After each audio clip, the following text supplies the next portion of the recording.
Records, aka My Boys Beats. So playing on your radio set right now, My Boys Beats, featuring Terence Wallen, Border.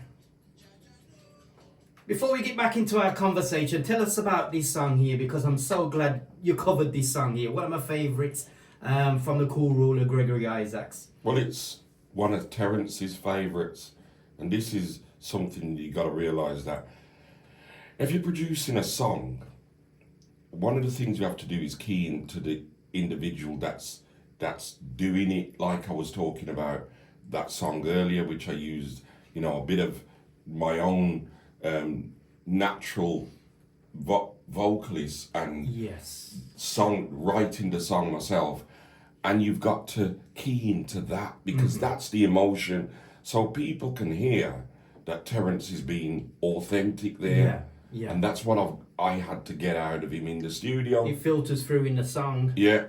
So Terence loves that song. Another reason why he loves that song is that's one of his brother Stead's favourite songs. Yeah.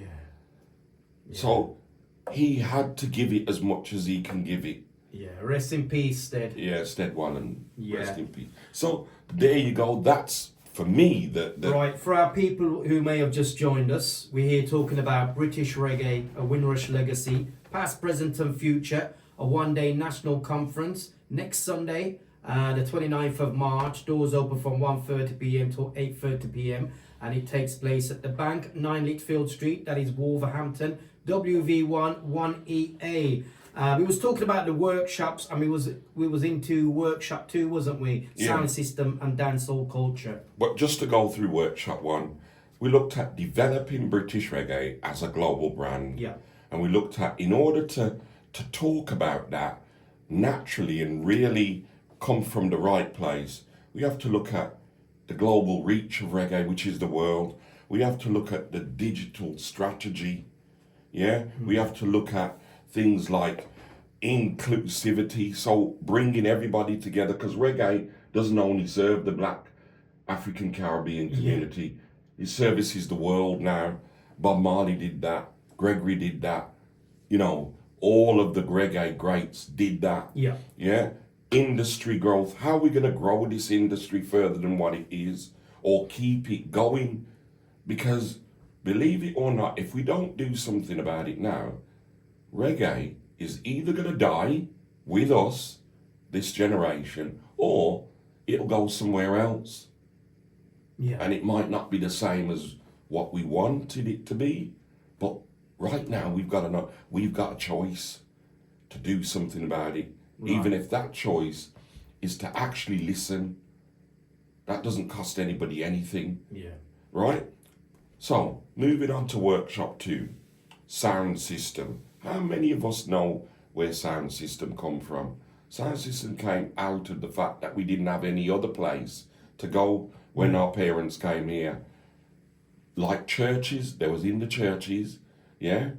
And the churches started in people's front room, prayer meetings, yeah? And then, right, with regards to reggae, it started in the shubbins, in the basements, yeah? And then it moved into house parties, and those became the clubs until we started to move out. Notting Hill Carnival came as a result of the pressures that we had, and a carnival that took place in Notting Hill, where most of the African Caribbeans lived. Yeah. Out of that came the Race Relations Act in the 1960s, because there was so much racism, yeah?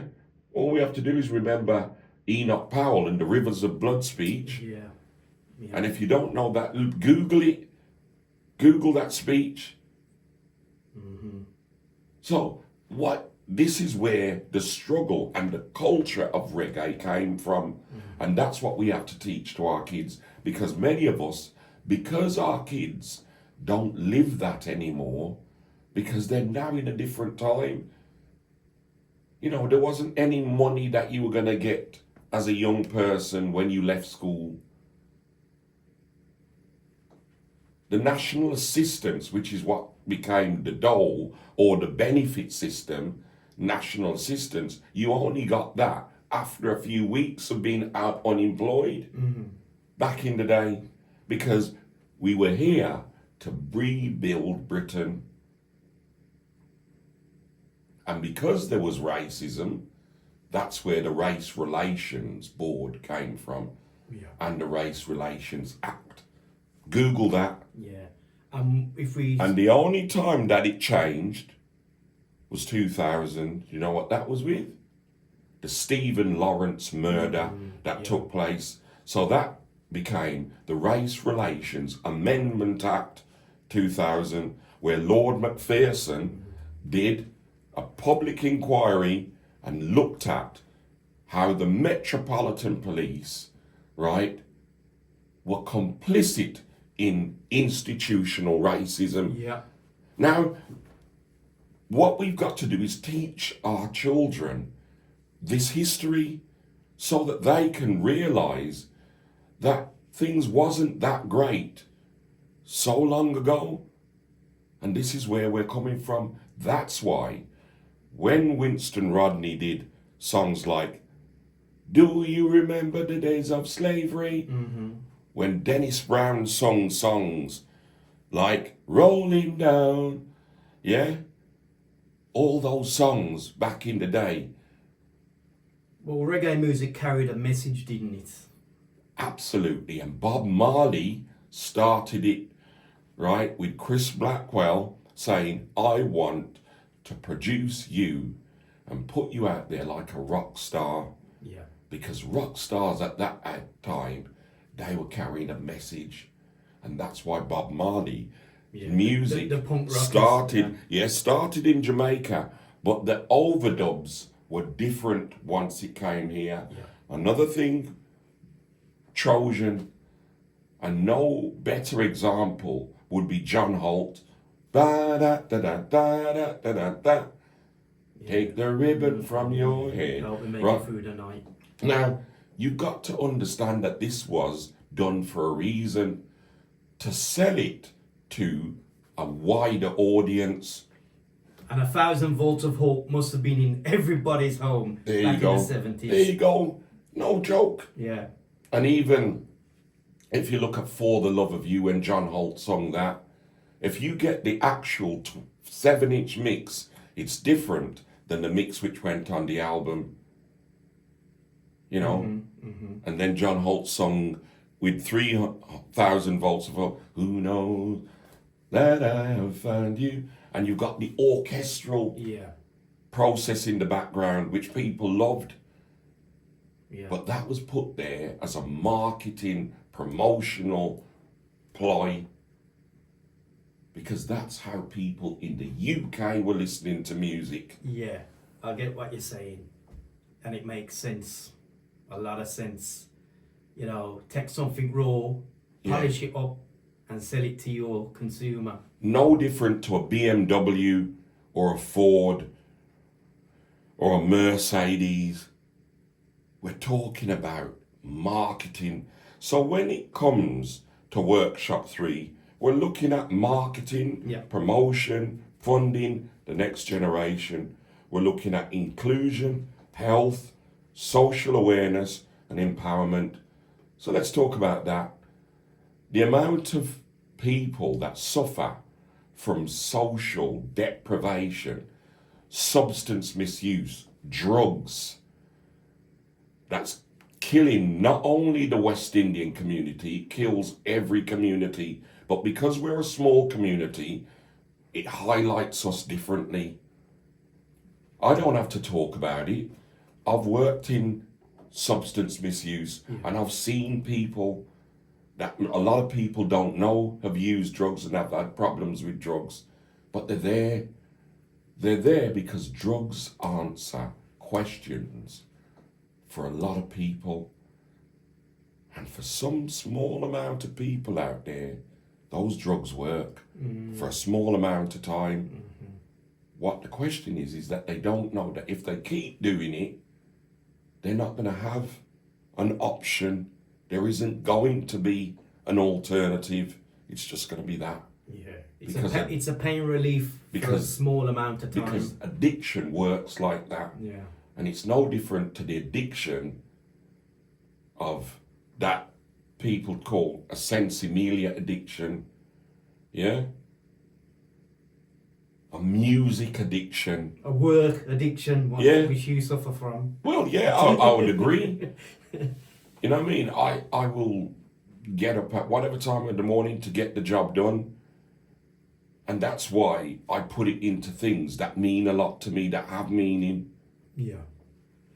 And for reggae music, it's got a lot of meaning for me. So the workshops are there, and they'll be presented by somebody setting the narrative, telling you what the issue is and directing the audience to ask questions to the panel. And the panel, I spoke with Mad Professor about an hour ago, and he said he's coming. Oh, brilliant. Right? Yeah. I spoke to Judith Jacobs, she's coming. Yeah. Bagger John, he's coming. So you've got some real influential guests. As well as coming. Everybody that I know. Dolphus is coming. Yeah. Rankin Bev's coming. Yeah? We got some real people that know their business. And people that care about what we're doing as well. Well, you gotta care to be there. Yeah. So, after all of this, after the day, what are you wanting to take away from it, and what would you like the people who come to take away from it? Well, I want people to take away what they've learned. I want people to take away what they've now understand that they didn't understand before. I want people to take away answers to their questions. I want people to understand that reggae, or the future of reggae, is within their hands. And it's not out of their hands. And that this is the one time that I know, because it's never been done before, whether in London, whether in Manchester, whether in, Leeds, wherever, it's never been done before. Because every promoter knows that in order to do this has to be done with your own money. True. And you're not going to get a chance to make that money back. Not immediately anyway, probably in a few years' time maybe, yes. But not right now. Would you hope to come out of it on the other side with some kind of union where we can network with each other and stuff like that? Well, that's a big hope, but people need a bit more than that. People need to see it in action. People need to see the people that we're talking about. They need to see them do and say and live the life what we're talking about here and now. Because if you've got a group of people who share the same, thoughts to make this happen, if you get them all together, obviously that's going to make life a lot easier for you as a person. And, there's a lot of things where British reggae falls short of. One is, even from my perspective, the quality of some of the music that's produced, for one. Another thing is getting the music to the presenters to play the music and that kind of thing as well. So that's just two off the top of my head. Well, and then some and more, right? So, but what? I'll ask you a question. What are you getting from me talking to you about this? Well, I'm getting this sense of a togetherness of people coming together and working to build upon what we've already got, because if we don't, we're going to lose it. So, are you getting any positivity from it? Definitely. Well, I can't see no negatives at all. Right, it's all positive. So that's two of us. Yeah. And it doesn't have to be here in the studio. It can be on the road. It could be when you go to work. It could be when you're getting together as friends. Once it starts to happen, it's going to grow. It'll develop, because people will realise that the issue is now, I'm not sure people know that black music accounts, I would say, about 75 to 80% of music and the wealth of music out there in the global community. Yeah. Now, if you look at that, come on, there must be something going wrong with reggae. Why reggae is not benefiting from that amount of money. We're talking about over 3 billion worldwide. So if you're talking about that sort of money, yes, we're not just talking about the festivals like Reggae Land, but Reggae Land is doing something what I think everybody should be part of. Let's get another 4 festivals going, including Simmer Down. Let's ramp up Simmer Down. Let's make Simmer Down into something that Birmingham can really be proud of across the world, not only Birmingham or London. I'm talking about when I go to China or when I go to Australia, people are telling me about Simmer Down. That's what I want. I think within the industry, there's going to be a lot of changes to people's mindset, because a lot of people who are in something, they're not so welcoming. They've got their own little people and they just work amongst themselves. I've found that out personally. So well, that's okay. If you want to continue down that road, then reggae, where it is now, that's where it will stay, but it will diminish because other people will work differently, and it will rise for them. And the more it rises for them is the less there'll be for us. So we've got to ask ourselves the question, or our children have got to look at us and say, what the hell are you doing? What have you done for reggae? Because if my sons ask me, what have I done for reggae, I don't even have to talk. I can pick up that flyer. I can pick up my book. I can play a song. Or I can say, go and ask Tipperary, go and ask Pat O'Banton, go and ask Peter Spence, what I've done for reggae. Go and ask Ish Murphy, go and ask Susan, Lucy Tennyson, go and ask Kezia Soul what I've done for reggae. Definitely paid your dues to reggae. Listen, we've got probably about 4 or 5 minutes maximum. So whoever's listening now, who would you like to invite? Everybody. I'd like to have a debate similar to Newsnight, where some tough questions are asked to people who are the gatekeepers of this business. So we're looking at young people, we're looking at females, we're looking at already set artists to be. Sound systems. And I'm not holding nothing back. No. Because if somebody really is doing something about it, you can tell me. And if you can't, I don't want to hear from you. Because what are you going to tell me? Even just reggae lovers, come along. It's the fans. It's the fans. Come and tell us what's wrong. Because that's who are the real people that we need to be doing this for. That's the right. Fans. That's right. Whether that be a white fan, an Asian fan, a Chinese fan, a Japanese fan, a Thai fan, wherever. Come and tell us what's good and what's bad. That's what it's all about, conversation. Let's have this conversation and try and move on from there. So just give us the details again. The details are the British Reggae, a Windrush legacy, past, present and future. A one-day national conference, Sunday, the 29th of March, this year. Doors open 1:30, 8:30, and that's at the Bank, 9 Litchfield Street, Birmingham, Wolverhampton, right? Food on sale, lovely food. I've tasted it, so I can guarantee that you're gonna, as long as you make it clear that you want food, there'll be food there for you. Yeah? And tickets, don't even worry about tickets. We know where you can get tickets, Skittle or Eventbrite, right? For those people who've got stalls, give me a call. Okay, so if anyone wants to have a stall there, we've got very few left. We've got very few stalls left, but I've got 1 or 2. And how do people get in touch with you? They get in touch with me, Google my name, and just... and check out www.wheelerstreetproducts.co.uk. Yeah. Okay. I want to grab you just before you go. about AI because it's something that I've been messing about with as well.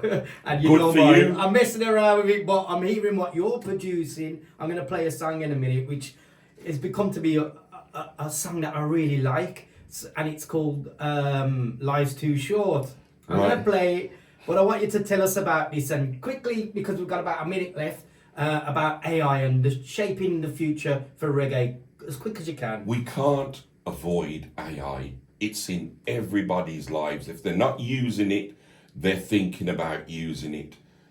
Don't let the opportunity for other people use AI before we do.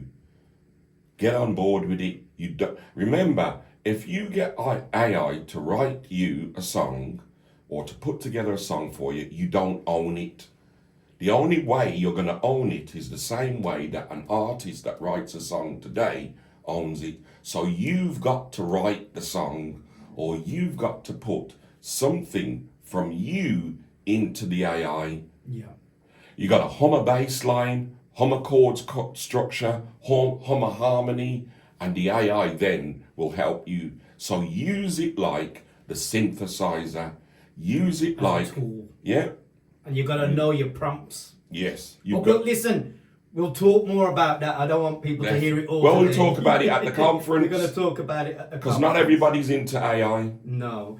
Okay, I'm going to play the song anyway, but Grantley, as always, it's a pleasure. Thank you, brilliant. Always great to see you, you know that. And we are looking forward to a one-day national conference, British Reggae, a Windrush Legacy, past, present and future. Next week, Sunday, doors open from 1:30 through till 8:30 p.m. Do come and join us. The Bank. WV11EA, my special guest this afternoon, GT Grantley Haynes. My Boys Beats, Life's Too Short. Down loud, let my pride, so my feet right.